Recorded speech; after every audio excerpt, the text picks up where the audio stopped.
Hi guys, it's Hope K. Welcome back to my channel. Sorry for the silence first of all because my computers just broke. I've got like 3 computers in the house. They all fell apart.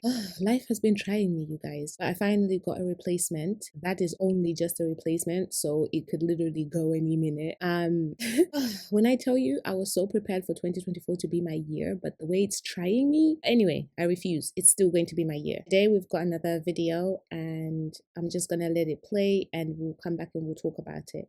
I hope you guys are good and that your year has started off really good, better than mine at least. And I just want to thank you guys for staying loyal to me and for messing with me regardless. All right, DJ, run that clip. What's the biggest lie ever told to women and girls? Oh, I'm about to empty the clip on this one. One, that we should excuse bad behavior from boys and men because girls mature faster, but then those same boys and those same men should be the leaders of society when they are by nature less mature.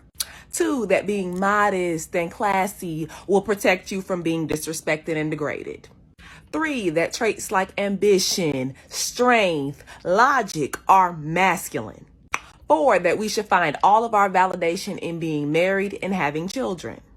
And 5, that our vaginas are jewels, so we should remain pure. Meanwhile, y'all out here giving y'all sons the go ahead to be jewel thieves. Make it make sense. I feel like when a man is with his dream woman, he does not be playing about his dream woman. Like, this is the biggest lie told to women. The biggest lie ever told to women. Because let me tell you something. You think that emotional competence, good communicational skills, and having empathy comes out of nowhere just because a man is with his dream woman? It doesn't, babes. That is a skill set that you either have it or you don't. And the reason that this lie is perpetuated is because it places the blame on the woman. Because ultimately, if you're with a man that is not treating you well, instead of being like, oh, you just don't have good relationship skills, you're like, it's because I'm not his dream woman. Let me tell you something. It doesn't take much to be a man's dream woman. All you gotta do is be his type and remind him a little bit of his mother. And let me tell you something. He's still gonna f up if he doesn't know how to be in a relationship. So this whole rhetoric of, it's just that I'm not his dream woman. No. He does not know how to be in a relationship. It would likely be the fact that a woman's downstairs is called her vagina. Now, I'm sure all of you are jumping going, no, you Lucy, you're wrong. Hear me out. The entirety of the playground, honey, is called a vulva. The only reason why it's only referred to as a vagina is because that is the orifice that men use to create children and for their pleasure. 97% of women say they've never had an intervaginal orgasm without some form of outside stimulation.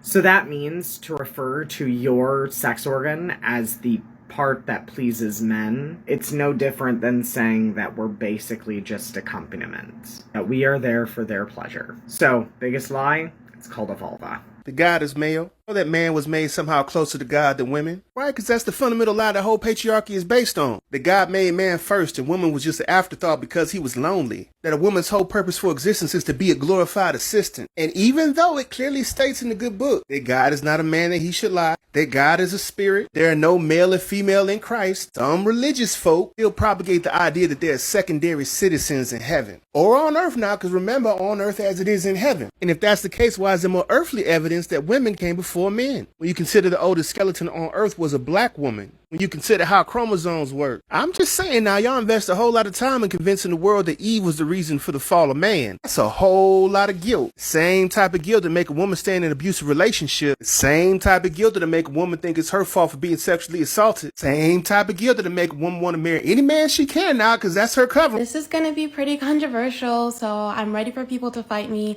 But let's stop telling women and girls that it doesn't matter how you look. It does. It's sad, it's messed up, but life is a lot easier for you if men find you attractive. I'm sorry that this is the truth. I don't like it. This is not about respectability politics.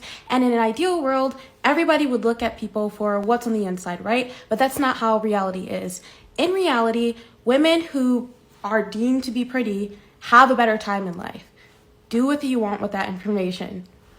That men are not emotionally intelligent. They're damn well intelligent enough to know that if they share their emotions with women, it's gonna come back to haunt them. See, they have about two different options. They can either stay quiet and then listen to the constant griping and moaning and groaning about how he doesn't open up, he doesn't share, or anything else, or he can gamble and open up and share, and then either be told that he's, no longer the man that she thought he was, or apologize for how his feelings make her feel. At times, it's not a lack of intelligence. It's self-preservation. There's a distinct difference. Baby, 60 seconds is not enough time to run through this list, but I'm going to just name them off. If you want an explanation, ask in the comments. Where do I start? If he's good to his mama, he'll be good to you. Men like things that other men can't touch. If you cover yourself up, men will respect you more. Men like women that can cook. Men like women that can clean. Giving a man a child is important to him. Stick by him when he's at his worst, and when he gets up, he'll take care of you. Be that man's peace. All men think about is sex. Men are protectors. Men like natural women. Men like strong, independent women. Men won't want you if you've had kids with other men. The term used up. The term body count and virginity. Sis, the biggest lies ever told was when we start reading when our parents was reading us those fairy tales. Yes, the fairy tales. Making a woman think that a man was going to come and rescue her. And we're taught differently. Men are taught that they can look for many before they get to the one and only. Women are taught to look for the one and only. And he's going to rescue us. We're taught to have this big, huge celebration and this perfect picture moment. And then we're chasing after that moment, even when we're not being treated correctly, even when he's not that man that we imagined him to be, because we're always thinking about that wedding. We're always thinking about that big day and how we're going to celebrate this man that finds us and going to save us. So even when he's not picture perfect, even when he's not the knight in shining armor, and he's not willing to work with you, he's not willing to give you 100%. We're willing to do whatever to make it look like he's willing to give us the 100%. I think the biggest lie told to women and girls is that once you get to a certain age, if you're not married, that something has to be wrong with you. It couldn't be that you simply don't want to be married. You couldn't possibly enjoy your single life that much. You have to want to be a wife and a mother. And even though that is the path for, some women don't want that. And that doesn't mean that there's something wrong with you. But a man can get married in his 40s and 50s and nobody bats an eye. Nobody says, oh, maybe he didn't meet his one yet. Maybe he didn't meet his person. Men are allowed and afforded so much more grace than they give women. If you're over the age of 35, they've called you leftover woman and all these other things. Instead of just saying that maybe she chooses to be single, maybe she refuses to settle, maybe she knows her worth, maybe she hasn't met anybody worth her marrying. They just rather be like, oh, something's wrong with her. And a sad part is there are some women who believe it and they end up settling in a relationship that they deserve so much more than. That men aren't that dangerous. Men that claim to be protectors are usually the danger. The reason that they're trying to protect you is because they see you as property. You can't touch my phone. It's mine. But if my phone doesn't work the way I want it to, I will get angry and throw it. Just like they'll throw you. I think women and girls are told to shut up and to listen and to be subservient and to minimize actions that are put towards them by men, because if they're just quiet enough, small enough, the men won't notice and the men won't hurt. But that's rarely ever the case. Men fight tooth and nail for women not to be strong, fight tooth and nail to not be with a successful woman that knows who she is. Dangerous men like naive women. Women need children and husbands to be happy, to live a happy and content life. Studies show women are happier than men when they're single. That's why women can often remain many years being single. According to Elle.com, women that are single live longer and happier. Yet marriage was always marketed for the woman's benefit. Motherhood is also marketed towards women, saying things like, you will never experience unconditional love if you don't have a child. So for so many years, women bought into the idea they needed to have children and a husband to be happy. There are also studies to prove that married people have a higher risk of suicide than people who are not married. So basically the whole patriarchal system is a scam for women. So there were a few for me that were like, wait, what?